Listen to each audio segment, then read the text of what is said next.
Hey, everyone. How are you doing?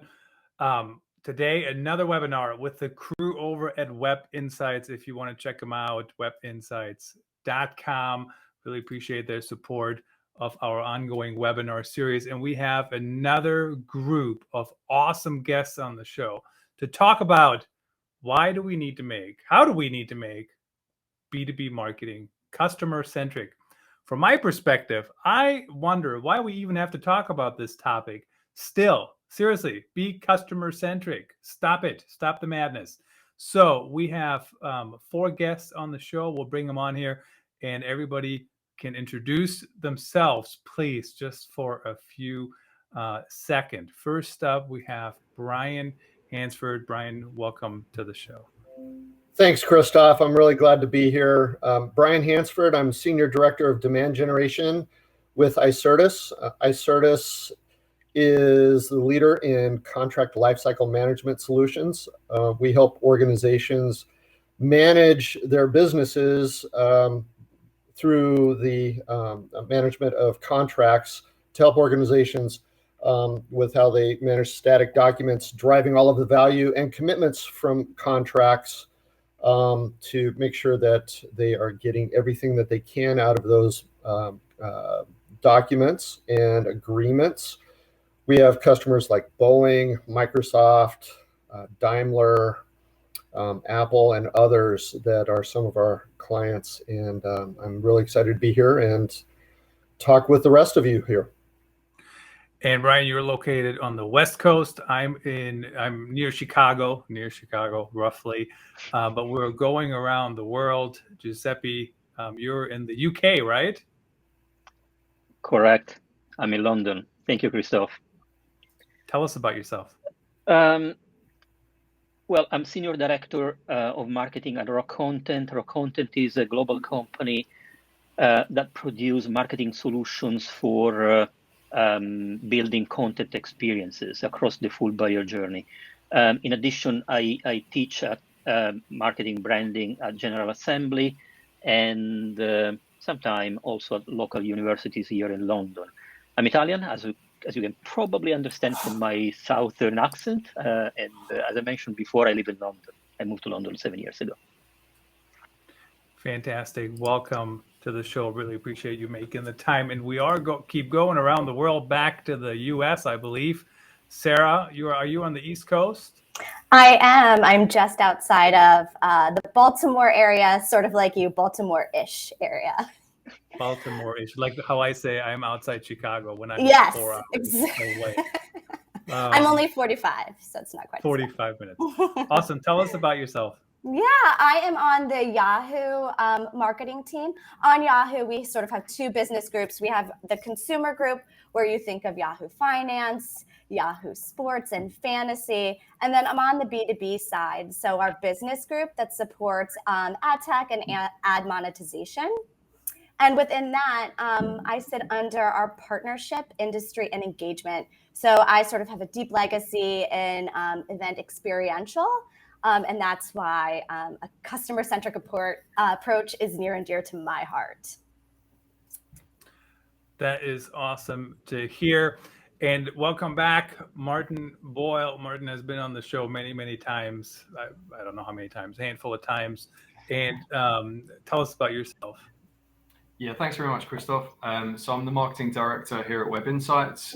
What we do is we capture more demand from your website. So basically, we can identify anonymous website visitors and then put that information, route that information into your existing tech stack. So then you've got a brand new source of first-party data that you can use, or your sales, marketing, customer success teams can use. So yeah, that's Web Insights, and that's what I do there. Fantastic. So we got a bunch of questions, of course, we want to run through and talk about, why is this still a topic we need to talk about? I'm with you. We need to be customer-centric and truly customer-centric. Sarah, let's start with you on the first question. Everybody, you please chime in when Sarah's done. Let's have a conversation. I mean, we have enough boring webinars. This is not one of them, right? Are we in agreement? Fist bump, everybody. Let's go, right? Let's go. All right, Sarah, get us going here. Why is a customer-centric marketing strategy? Why is that even important?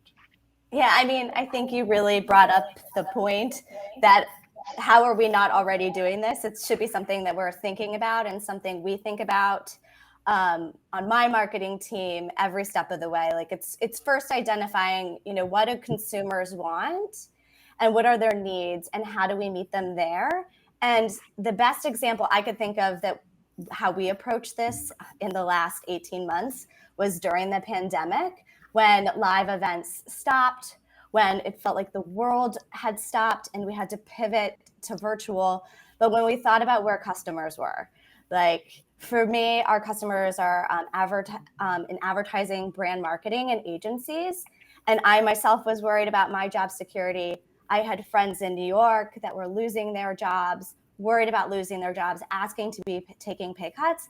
And we thought about everyone being isolated, everyone's at home, and how do you think about where we could meet customers where they were? And we did a brainstorm with 3 of us, and we came up with a project called the Happiness Network. And it was sort of addressing the need for people to get back together, to do something fun, to bring a little bit of like spark imagination, to break up the day of just being virtual. And what we did is we took sort of like a 2-pronged approach. We looked at our audiences. We sort of thought about how we could engage with our loyal customers, our most high value accounts. And we created a program called Behind the Scenes, where we brought them celebrity talent. And it was the 45-minute experience with Sheryl Crow doing a concert, talking about sort of her journey. Similarly, we did the same thing with Ludacris and Magic Johnson.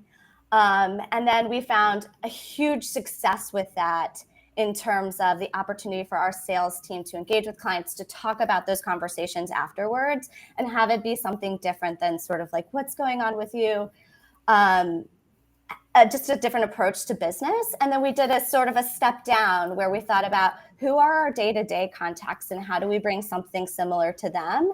And we did another program where it ran for 3 weeks.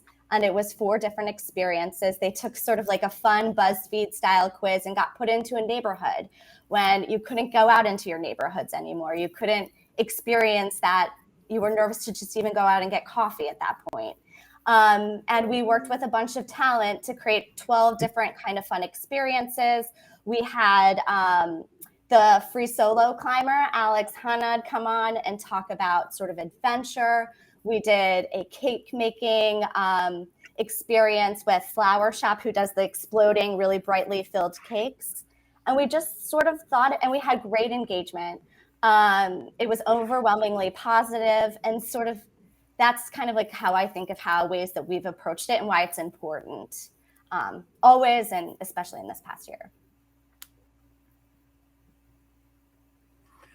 Giuseppe, how about you? You want to take the jump on that?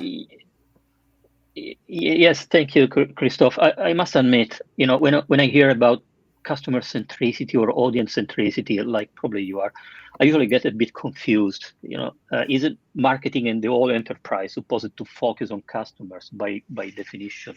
How could it not be customer centric? But then, we live our daily life and we discover that there are so many examples of not customer centricity. Just to give an example, a few weeks ago, I sent an email with some request to my pension provider here in the UK, and I got an answer after 10 working days. And even if they implemented what I requested, I never got some kind of final confirmation that was implemented. I just discovered that by chance a few days ago. So and there are so many examples around. So maybe we should go back one step. And I love what Sarah already mentioned about all the customer-centric activities that they're running. But what exactly is customer centricity?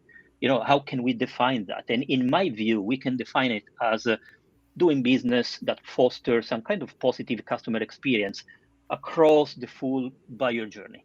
So it's and I think Sarah already mentioned the journey, right? That's really the key point: understanding the customer journey and learning about your audience before you even create any kind of experience for them, before you create any kind of content for them. One of the things we have done internally at Rock Content is, learning more about our customers. And one more time, this may seem trivial, but it's not, especially for us marketers. And for a few months, we have been listening to all recorded calls from sales and prospects, from sales and customers, to better understand, their needs and their requests and what they're expecting from us, and so on and so forth.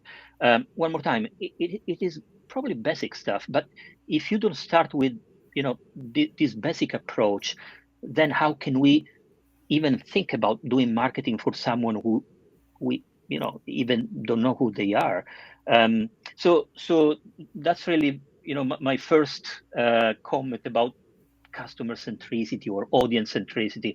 Is a very deep understanding of your customers across the full buyer journey. So it's not necessarily about marketing, it's the full enterprise. But of course, we are marketers, we are talking about marketing today.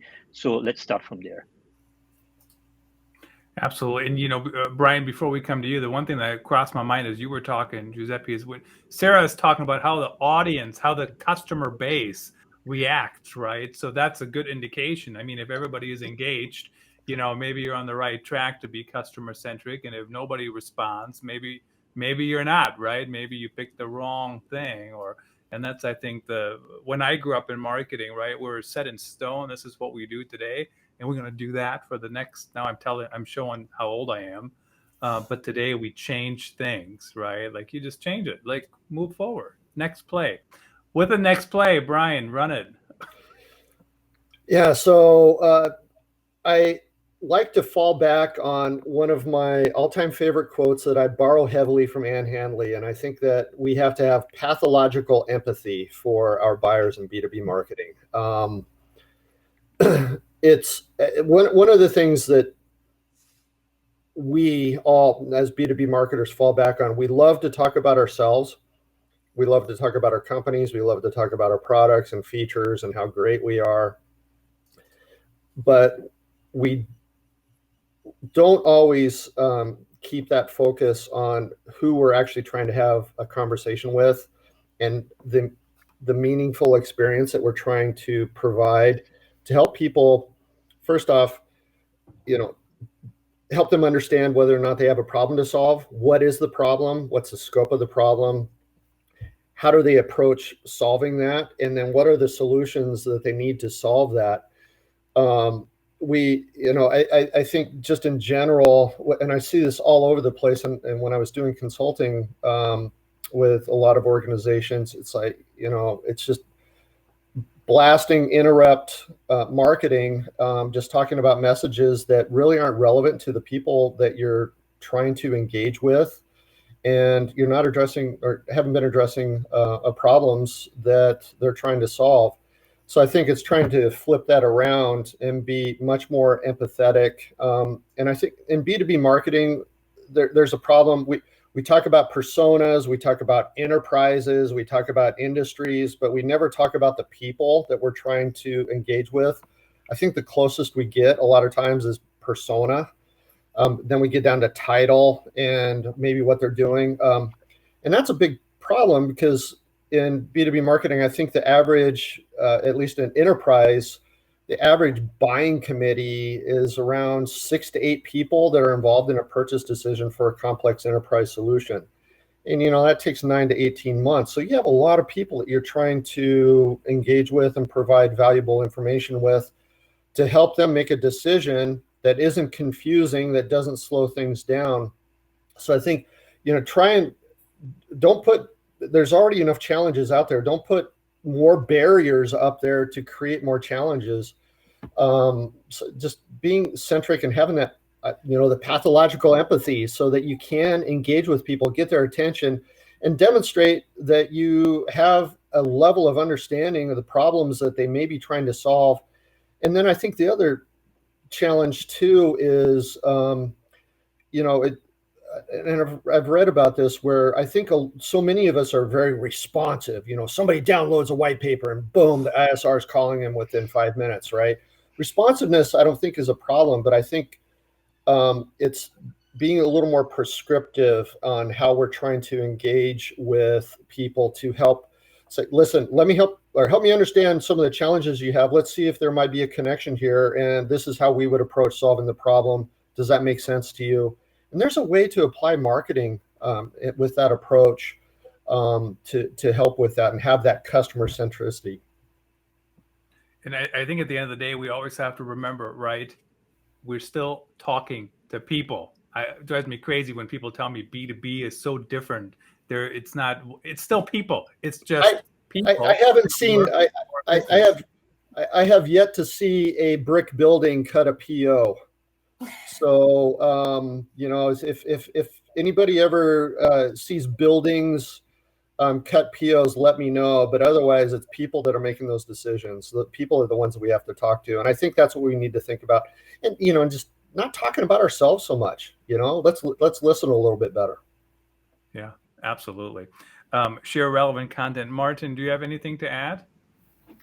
Yeah, I mean, I absolutely echo what's just been said. I've got both a business to business and a business to consumer background, and everyone says, B2C, selling to people. Yeah, B2B, obviously selling to people too, just people making purchase decisions on behalf of their companies. So I think everything is moving towards that more consumerization of B2B marketing. It's definitely changed the way that people are marketing. ABM is a key strategy now. How can you really understand the buyer? Where there's a complex buying process, somebody referenced that, with lots of stakeholders. If you can speak to one contact in the company and they become your advocate internally, that's great. Ideally, you need a few different contacts, in different departments, depending on what it is you're marketing. So when the conversation happens, as they do in B2B, you get, oh, I've heard of them, rather than who, about what, that kind of thing. So someone else mentioned the personas. I think that, it does come back to that to a degree, but I think it's, the personal touch is very important. Super jealous of your budget, Sarah, Cheryl Crowley, Chris and Magic Johnson. I think to say kind of why is it important? It's just absolutely fundamental. It's from a marketing perspective, what's the impression that you want to give, and what's the impression you want to make on a prospect as a business. The approach has to be rooted in that for marketing. But I think Giuseppe kind of touched on this one as well, that it actually stems from being a customer-centric business and having that culture embedded. I was just going to say. Please go ahead, Sarah. I was just going to say, building off of what you guys said too, about like listening and empathy, like we've found tremendous success too in forming advisory councils. Like, so expanding it just beyond like one or two, but bringing like a group of like our, customers that we trust and leveraging their insights. Like, what do you want to hear from us? Vetting our go-to-market strategies with them. Bringing in our product teams to like hear what it is you actually need us to build to solve your business problem in the future. And I feel like that's been tremendously helpful for us too, in terms of sort of like identifying strategies going forward, not only on the marketing side, but on the business side and the product side too.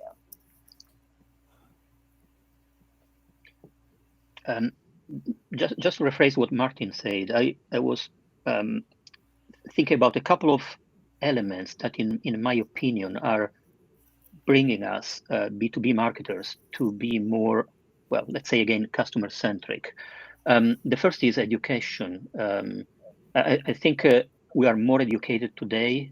We understand as B2B marketers the strong difference between short-term marketing and long-term marketing. So activation on one side, branding on the other side. And why this is important, because I think we had a super strong focus on lead gen until a few years ago, which makes sense, and it's part of our activity, right? But it's a very rational and logic approach. It's not involving any kind of emotion. Today we better understand this difference, and I think this is also coming to the convergence between B2B and B2C, right? That's something that B2C has understood since ever.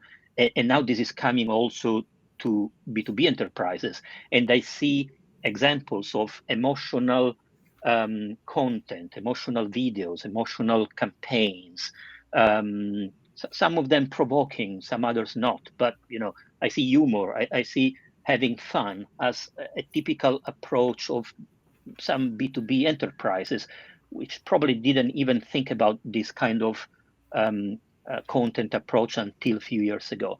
And the second element is COVID, in my opinion. COVID has transformed the way we see things. We have been trying to be closer to our clients, probably in the last 18 months. Also, many of us understood that going only with short term just didn't make any sense. We added that branding, that emotional element to our content and to our customer experiences. So I think these two elements are bringing us closer to the.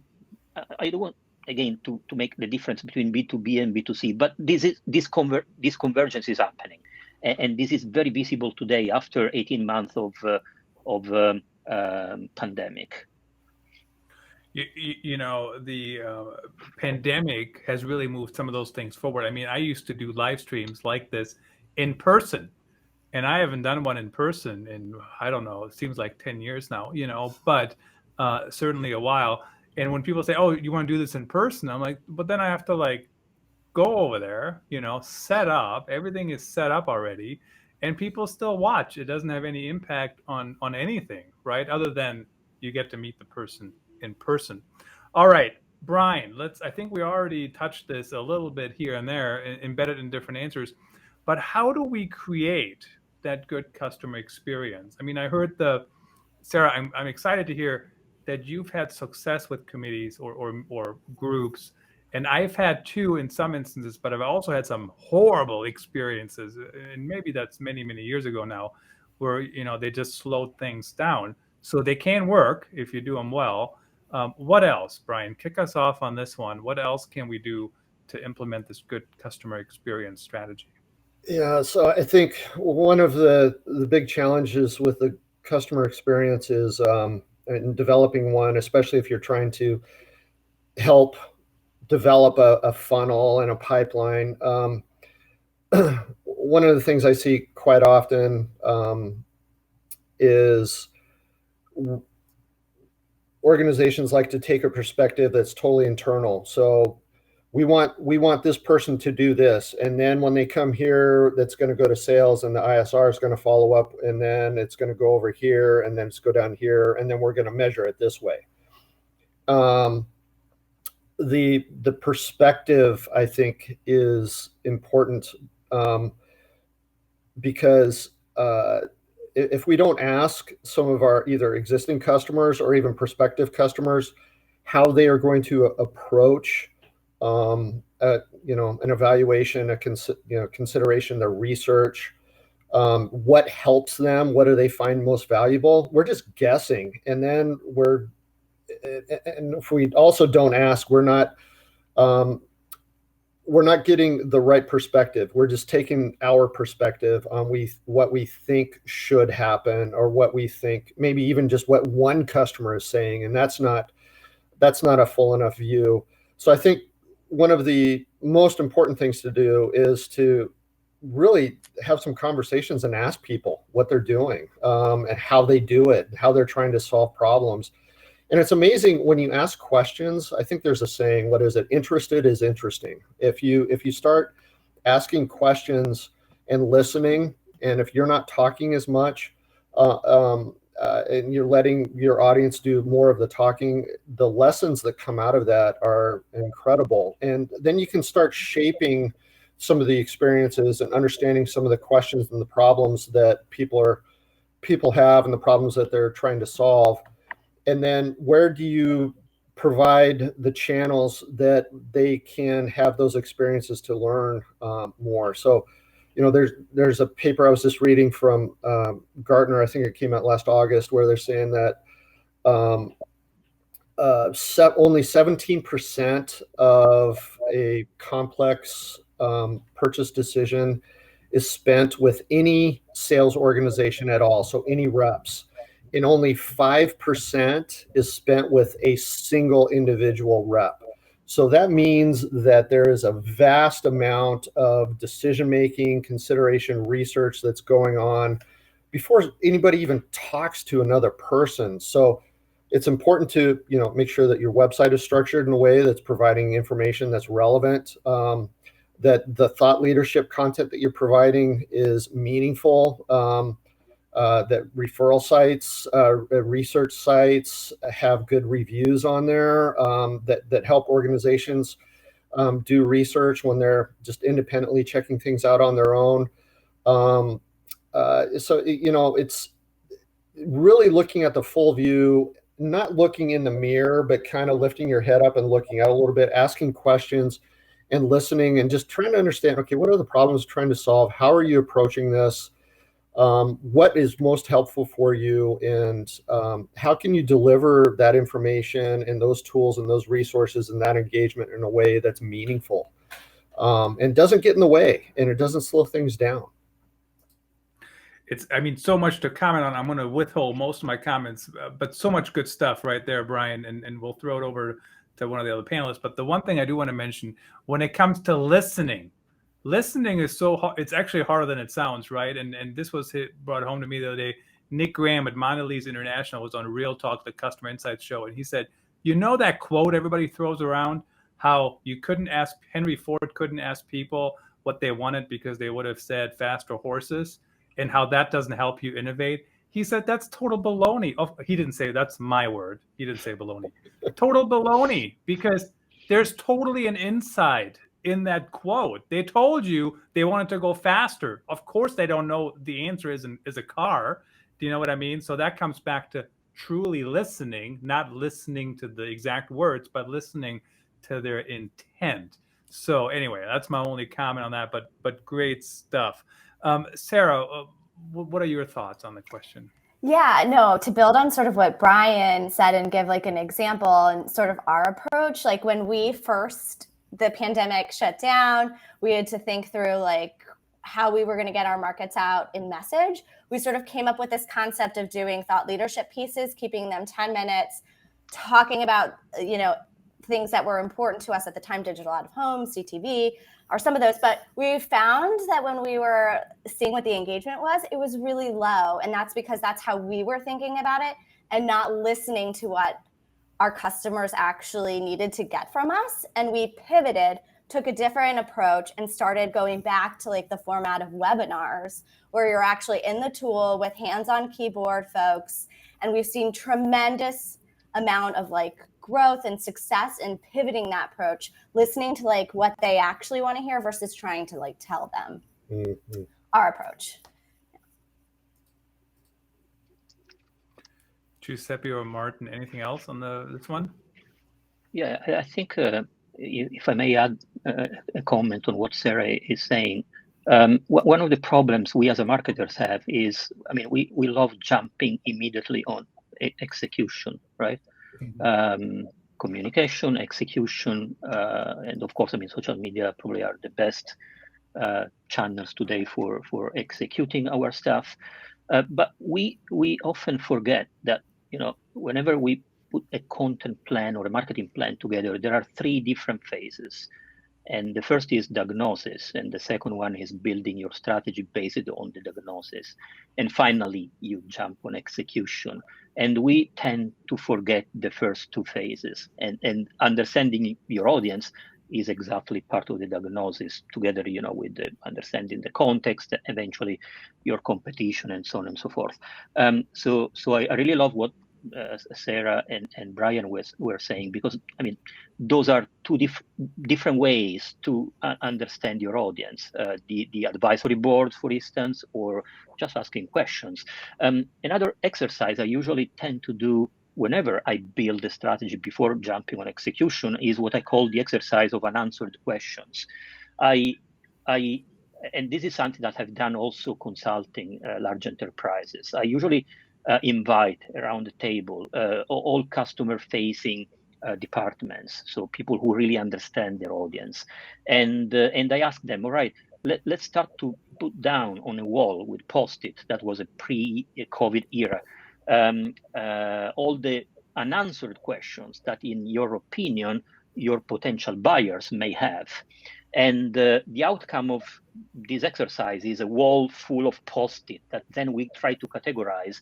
And this is really the starting point of a content editorial plan, for instance, because, I mean, let's remember that those pains, those questions, those unanswered questions are nothing else than the final point. But then we have to create content that answer those questions, or content that solve those pains. So the combination of several ways, again, interviews, the advisory board, and simple exercises like the one I ran with all my clients, are probably some of the best ways, to combine, to put all these things together and to better understand your audience before you jump on execution and communication. I mean, I'm the first to admit, I always like to let's just go. And some of that we do need, quite frankly, at times, but you do have to keep those other things in mind before you get started. And even once you get started, kind of keep reiterating as you move forward. Martin, anything else from your end? Yeah, just a couple of things. I mean, there's the classic stuff that people have mentioned, get close to your customers, listen to calls. Are your customers using your product or service in a way that is new to you and isn't in your marketing collateral? That's a good one. We also use NPS surveys, net promoter score surveys, and that feedback gives us insight into what our ideal customer actually is. And then we kind of go full circle. We look to work with businesses that we know our product is a really good fit for, and it's going to bring them success. Just another one from my B2C kind of background. In B2C, there's lots and lots of talk about reducing friction, having frictionless experiences. You don't really hear that quite so much in B2B from my experience. It's kind of like, they want the ebook, they're going to have to fill out the form, that kind of thing. So I would say look for ways to reduce friction wherever possible. So just a practical example. And so on the ebook example, if you remove gates from your content, but you need to know who's been viewing your books, this is my little plug here. Web Insights can help you. You can tell you which businesses, based on browsing behavior, we can tell you which contacts are most likely to have viewed. So it's just little things like that where it's taking the pain away in a marketing sense. So yeah, I think reduce friction, but I mean there's plenty of other ways that you can reduce friction for your prospects and customers. Yep. I mean, friction is just a pain. And the one thing that I was waiting for you to say, Martin, how the customer, how the user is not using your product correctly, but you didn't say it. No, Thank you. You said, what you said is a way that's new to you. So any software company listening, that's the way to phrase that. That's how you learn. That's how you listen. That's super customer centric to say it like that, because I hear all kinds of people say, they're not using my product correctly. Well, maybe you didn't design it correctly. Seriously. So that is customer centric language. Now, we got that out of the way, but how do we keep going? This is one thing too in content strategy, right? It's a marathon. Yes, we might be sprinting today, we might be sprinting tomorrow, but a customer-centric experience, it's ongoing, right? I mean, we have to maintain it. We can't just have a strategy session today and then next year we're just talking about other stuff.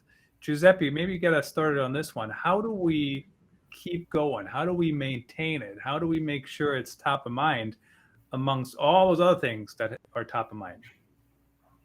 Well, I think you should find a way to operationalize this customer centricity inside your marketing department or enterprise.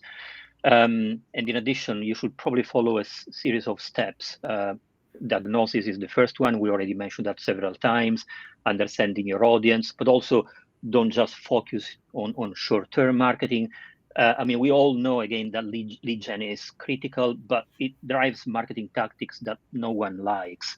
In addition, hire for customer orientation, secure that your next hires are strongly focused on customer, understand customer centricity, and something that I really like, and I think several companies are doing it right. Adobe, for instance, one of them, is democratizing in some way customer insights. So making those customer insights available. There are customer-facing departments. There are other departments that are not so exposed to customer insights, but find a way to make them public inside your company. So all these steps, I think, are critical from, again, the diagnosis side up to making this operational and continuous in your company. And they definitely help keeping and maintaining this kind of customer centricity inside the marketing department. And one more time, it's not just about marketing, so it should be extended to the full company, the full enterprise.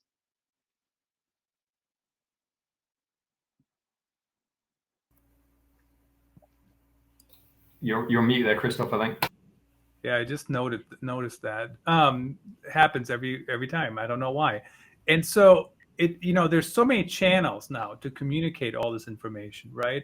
Don't email me. And what I was saying when I was muted is you guys can email me, but there's just too much email, right? But you could have a Slack channel. You share customer insights. You could have an internal podcast. Share that every few weeks, something. But you have to get that information in front of people so people understand what are customers saying, what are customers feeling, what are they thinking, what's their behaviors. Brian, what have you seen that works to keep that customer-centric experience going and maintain it? One of the things that we did, it was actually my company before Icertis. It was right after COVID.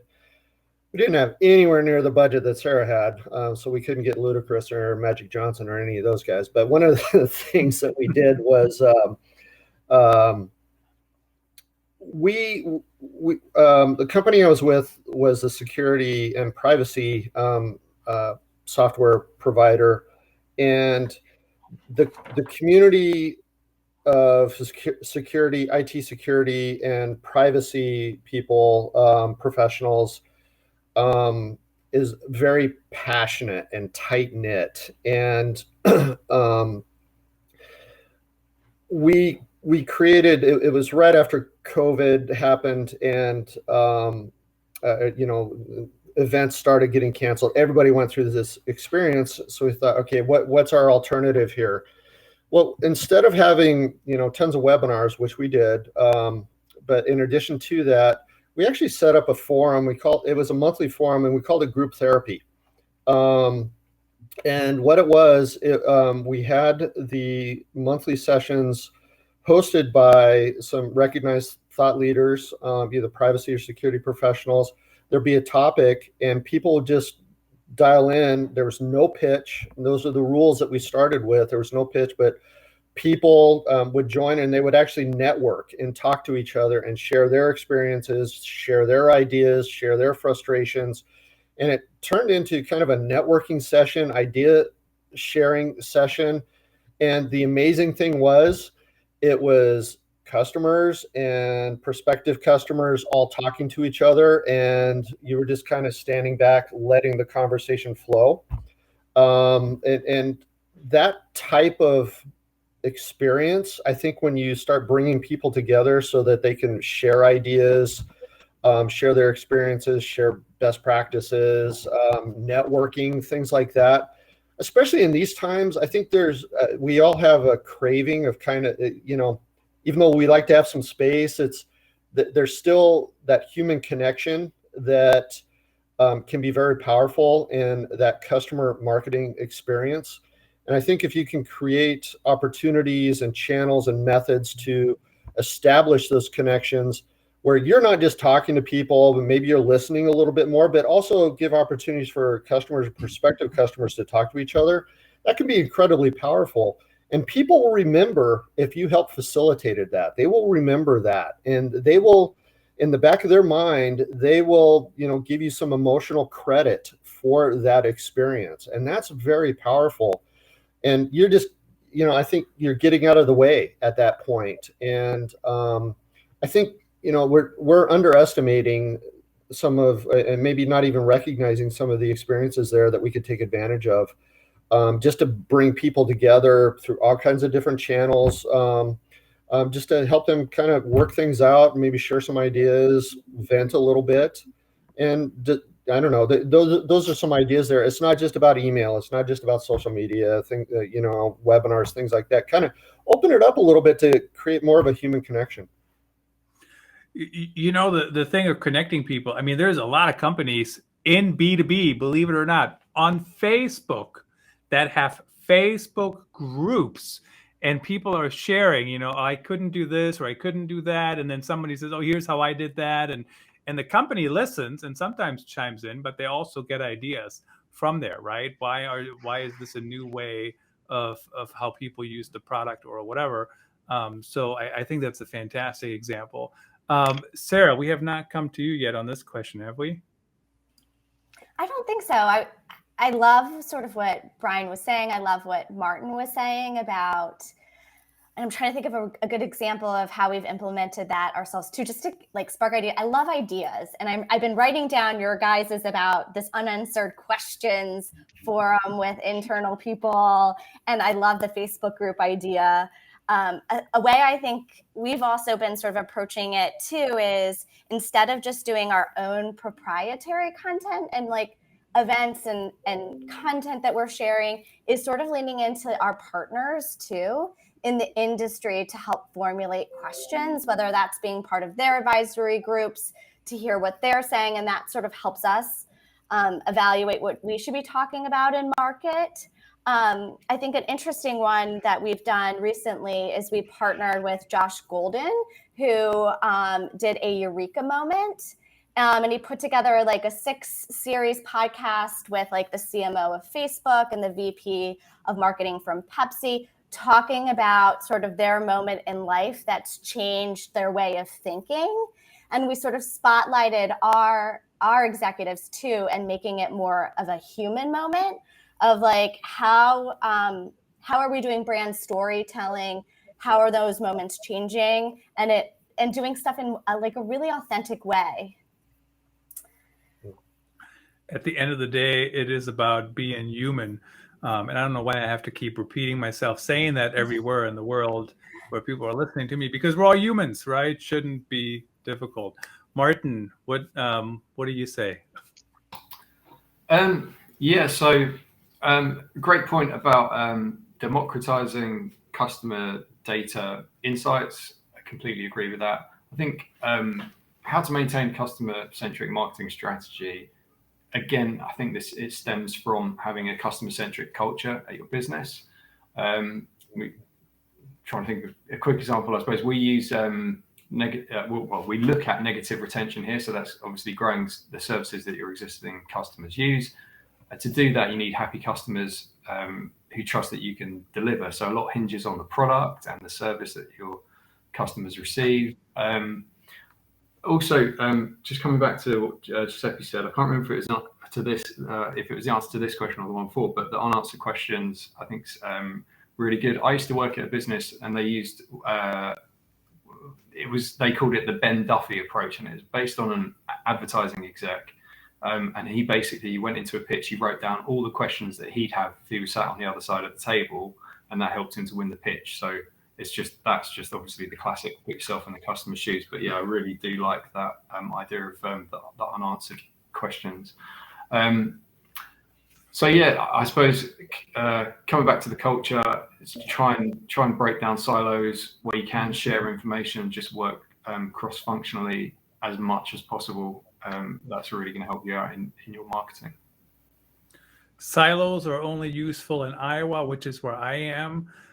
They're not necessarily useful in organizations. Work across, share information, and collaborate together. I mean, it really sounds so simple to say. Sarah, to the last question here of the day, if you can kick us off perhaps, and we shared some of these top tips already. I think you guys are just sharing them, as we were talking about the topic. But what are the top tips for customer-centric marketing? Like, if we had to rank them, what are the number 1 through 3 or 1 through 99? We don't have that much time, but 1 through 3, something like that. Yeah, I mean, I think it's to reiterate a lot of what everybody else has said, but it's listening to your customers, surveying them, getting their feedback. I love like the forum ideas, advisory councils, like just understanding what their needs are, thinking about them first and the problem that you can solve. And then I would say, like, from my perspective, in terms of things that's really like testing and learning for us, we've been really playing around a lot with like different models of communicating, and don't be afraid to do that. Try something. If it doesn't work, pivot, think about how you can change that model, what you would be saying. And sort of, I think those are sort of my big 2 key takeaways. Fantastic. Giuseppe, what about you? What are your top tips? Well, it's difficult, Christoph, because everything has been already said. But if I may summarize my 3 tips, well, the first is probably respect. Go with some genuine respect for your clients, which means, just to give an example, data. We all marketers love data, and that's critical for us, if we want to collect data and then start our sales cycle, right? But let's be conscious about privacy and data and all the problems that we see today, and the GDPR regulations and all the other new policies that are coming with different countries. Consumers are not so willing of sharing personal information, and we should be conscious of that. So we should probably incentivize first-party customer data collection instead of just using wider data collection approaches. And this is the first one. So respect more your clients. The second one is, and I think I already mentioned this a few times, blend short and long-term marketing. Short-term for me is activation, which is again critical, but go with long-term, which is awareness, top of the funnel. It's more human. It goes with the emotional marketing, and the good blend of short and long term is really what is helping brand growth. And the third one is consider always the full journey. Don't just focus on your marketing side, but remember that the customer experience is a full journey experience. So try to collaborate with other departments in order to create this kind of seamless, smooth experience going across the full journey from the very beginning up to the end when they will become your customers.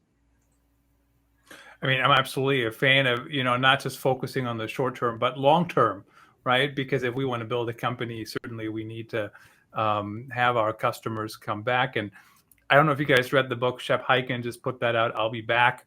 And he talks about repeat customers and loyal customers, right? So you're not just coming back, but you're actually, you're a fan, you're talking about it. And I think that's what everybody wants, but you got to create that good customer-centric experience for sure. Brian, how about yours? I'll try and riff and come up with some new ideas here. I think, in addition to the risk where marketers look internally and we'd like to talk about ourselves and our own companies and stuff like that. The other thing that we also like to do is we also like to look at competitors and say, well, our competitor's doing that, so we need to do it too. Well, let's flip that around a little bit. Look at what no one else is doing and maybe get a little bit of courage and try something new, experiment a little bit and see if that will resonate with your audience based on, some of the research that you've done to hopefully develop that customer-centric organization, that customer-centric strategy. It's not just marketing. It has to be sales. It has to be customer advocacy, customer marketing, customer support, all of that. So that has to weave into the DNA of the organization. But what are some things that nobody else is doing, and try something new and see if that resonates and test it out. Like Sarah said, give some things, some innovative ideas a shot. You never know. Sometimes things will resonate, and that is that salient moment that will resonate with your audience. And you've just innovated something, and you're out there in front, and that can be really exciting. So you have to have some bravery and some courage to try that. So I think that's important. So you'd be able to, have a culture and an organization. Let's try something new. Let's experiment with this, and let's test it out. I think that's really important. And when you do that, I think there's a level of respect that comes with that from your audience. If you're not, as long as you're not disrespectful, violating privacy or insulting people or anything else, give it a shot. I think people are pretty forgiving with things like that. And you're not following the herd at that point. You're actually trying to think of some new ideas. So be brave, try some new ideas. And, depending on what it is, you might be able to integrate it very easily into what you're already doing. I mean, I'm just thinking about live streaming, I mean, there's no more effort on any of our parts to do a webinar and a live stream and a podcast, which is what we're currently doing, right? We're doing everything at once, but there's no extra work involved for any of us, right? Because it just goes through one thing and then it splits off. So think about those ways. How do you kind of tie it into what you're already doing? Martin, bring us home. What are your top tips? Yep, thanks very much. So a couple of practical ones from me.